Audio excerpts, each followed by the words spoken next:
All right, guys, now that we have the 2025 Phoenix and the 2025 Panini Prizms in, we're going to go ahead and do a side-by-side. I've already ripped one of these boxes and one of these. Just do a little comparison on the cards as far as chroming of the surface area goes and how hard these are going to be to get graded, being how slick they are. So let's take a quick look and we'll do a side-by-side comparison of the Phoenix and the Prizm. All right. Okay, so 5 blaster laser in there. So we're going to be looking for memorabilia cards. We're going to be looking for blaster exclusives. And then, of course, we're going to get the 5 lasers. And on this box here, where you're just looking for, here we go, 3 exclusives, the hyper parallels, autographs from the hottest players. We haven't seen those. And inserts. So we're going to take a look at those and see what we can find in here. See if we can get some cool inserts, some serial numbered cards, maybe an auto. Who knows? Should be fun. Let's take a quick check on these. All right. So just on my previous openings, the Phoenix cards seemed a little bit thinner than the Prizm. So we're going to take a comparison here. Got Chase Brown there. If I can get them open. There we go. Now we're cooking.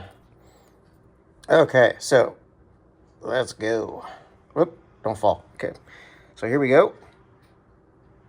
So right off the bat, like I was mentioning previously, there's a lot of surface area on here that can be scratched and damaged. So when you're going to send these in for grading, make sure you pull out your loop and you clean them off with your little dust rag, like you would use for your glasses.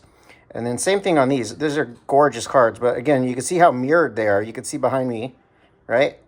And so you have to be very careful with getting these things graded, just because the surface area of the chroming on these is insane and how mirrored it is. So it's going to be tough. It's going to be tough, but have faith. We shall see. All right. So here we go.